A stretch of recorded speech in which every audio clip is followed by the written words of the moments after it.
छिंदवाड़ा में cough syrup से हुई बच्चों की मौत के मामले में डॉक्टर की गिरफ्तारी के विरोध में उतरे राजधानी के डॉक्टर। छिंदवाड़ा में कफ सिरप से हुई बच्चों की मौत के मामले में एक और जहां डॉक्टर सोनी को गिरफ्तार किया गया, वहीं दूसरी ओर प्रदेश के डॉक्टर इस गिरफ्तारी के विरोध में हैं।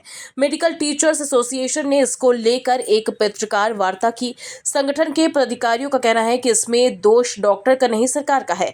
जिन अधिकारियों ने कफ सिरप के टेंडर करवाए, ड्रग एंड फूड अधिकारियों ने इसे अनुमति दी, उन पर भी गिरफ्तारी की कार्रवाई होनी चाहिए, सिर्फ डॉक्टर पर नहीं। जेकब मैथ्यूज का जिक्र करूं ना। देखिए, इसमें दो चीजें हैं, मैं आपको सभी लोगों को बता दें कि उनकी गिरफ्तारी के बाद भी हम लोग यहाँ पर बैठे हुए हैं, काली पट्टी बांध रहे हैं और लगातार हम सरकार का ध्यान आकर्षित कर रहे हैं। उसके पीछे दो कारण हैं। सबसे पहले तो मैंने आपको ये बता दिया कि इस दवाई की ना तो मैन्युफैक्चरिंग में उनका हाथ था, ना उसकी क्वालिटी कंट्रोल में उनका हाथ था।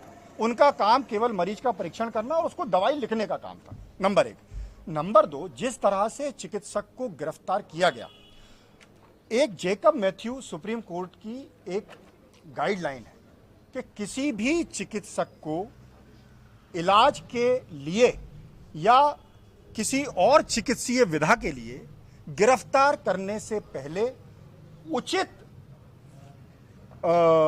जांच और उचित जांच टेक्निकल कमेटी के द्वारा, और जब उस पर दोषी वो सिद्ध हो जाए तब आप चिकित्सक को गिरफ्तार करेंगे। ये सुप्रीम कोर्ट की गाइडलाइन। लेकिन यहां पर क्या हुआ, यहां पर सिर्फ कुछ जो हमारी दुखद मृत्यु हुई और सीधे बिना किसी कारण, बिना किसी ठोस जांच, बिना किसी निष्कर्ष, बिना किसी टेक्निकल कमेटी के जांच के निष्कर्ष के बगैर सीधे उस चिकित्सक को गिरफ्तार करें। इसलिए हम यहाँ पर खड़े हुए हैं और हम हमारे चिकित्सक साथी के साथ में। देखिए, अब आप पूछेंगे कि हमको और आगे क्या करना चाहिए। अभी हम रात में हम सारे चिकित्सक, शासकीय अशासकीय सब बैठे हुए थे। सबने ये कहा कि वैसे ही एक घटना हो गई, 25-30 हमारे नौनिहाल जो है वो काल के गाल में समा चुके हैं। अगर हम फिर से आज उसी हड़ताल जैसी स्थिति में आ जाएं तो शायद कहीं ना कहीं ये बात ठीक नहीं हो।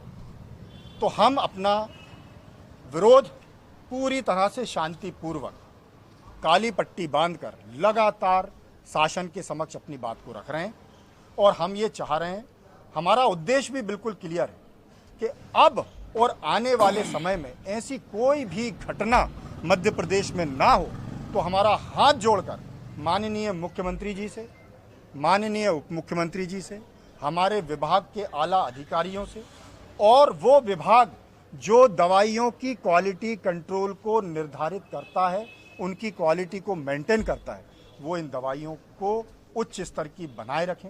अमानक दवाइयों की सप्लाई ना हो, नकली दवाइयों की सप्लाई ना हो, क्योंकि इससे ना सिर्फ मरीजों का नुकसान होता है वरन हमारी भावनाएं और हमारे एक अच्छे कार्य भी इससे खत्म हो जाते हैं।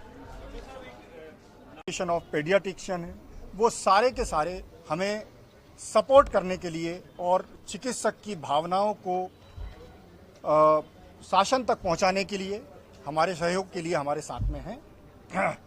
आज हमने ये प्रेस कॉन्फ्रेंस यहाँ पर आयोजित की है। इसके पीछे का जो कारण है वो कारण ये है कि पिछले कई दिनों से लगातार हम अखबारों के माध्यम से और न्यूज़ चैनल के माध्यम से ये बात देख रहे हैं कि जिस चिकित्सक की गिरफ्तारी हुई है, लगातार एक ऐसी बात समाज में जा रही है कि जो दवाइयों का प्रिस्क्रिप्शन चिकित्सक करते हैं तो उनको ये लगता है कि दवाई बनाने में भी चिकित्सक का ही हाथ होता है। दवाई की जो कंट्रोल की, जो उसके मानकों का स्तर है, जो क्वालिटी है, उस पर भी डॉक्टर का नियंत्रण होता है। तो आज हम सभी और अपनी अलग अलग विधा के लोग, मैं इस संगठन का अध्यक्ष हूँ, मेरे साथ रेस्पिरेटरी विभाग के विभागाध्यक्ष हैं, मेरे साथ पीडियाट्रिक्स डिपार्टमेंट के सेक्रेटरी हैं और प्रदेश के महासचिव हैं, अन्य विभागों के इंडियन मेडिकल एसोसिएशन के लोग हैं, जो इस पूरे प्रकरण में क्या क्या हुआ है उससे आपको अवगत कराएंगे। जी, आप एक बात समझिए, अगर आप किसी किराने की दुकान पर जाते हैं और वहाँ से आटा खरीदते हैं, वो FSSAI से सर्टिफाइड है, और अगर वो आटा जहरीला मिलता है तो उस किराने की दुकान वाले को तो आप गिरफ्तार नहीं कर सकते ना, क्योंकि वो तो FSSAI से सर्टिफाइड है। तो किसकी जिम्मेदारी है? Drug controller, food and drug department की जिम्मेदारी कि उस दवाई को जब वो हमारे यहाँ प्रदेश में बिकने आ रही है तो उसको जिम्मेदार ठहराया जाए, ना कि उस किराने की दुकान वालों को जिम्मेदार ठहराया जाए। तो ये बात बहुत स्पष्ट है कि जिस डॉक्टर ने दवाई लिखी उसका उद्देश्य बच्चों को ट्रीट करना था, ना कि बच्चों की जान लेना था। उसमें मिलावट हुई, उसकी वजह से डेथ हुई, तो जो जिम्मेदार है असली उनको हमने छोड़ दिया है।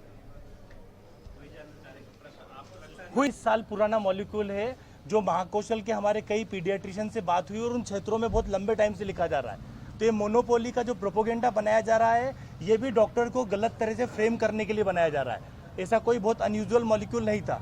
एक आप भी जानते हैं हर दवाई का एक बैच नंबर होता है जो एक साथ एक लॉट तैयार होता है। तो पर्टिकुलर किसी लॉट में जो दिक्कत आई है उसकी जो है उसको मोनोपोली से मिला करके गड़बड़ कर रहे हैं। उस पर्टिकुलर लॉट की प्रॉपर टेस्टिंग नहीं हुई जिस वजह से उसमें डाइथाइल ग्लाइकोल मिला, जिस वजह से बच्चों की दुखद मृत्यु हुई। लेकिन उसको घुमाने के लिए मोनोपोली, इरेशनल कॉम्बिनेशंस नहीं देना, उस तरफ ध्यान भटकाया जा रहा है। हम आप मीडिया बंधुओं से ये चाहते हैं कि जो सही मुद्दा है उसे पकड़ना होगा और सही की तरफ आगे नहीं बढ़े तो जो गुनाहगार लोग हैं बच जाएंगे, डॉक्टर्स का मनोबल कम होगा। और इसमें एक इसी आपके इसमें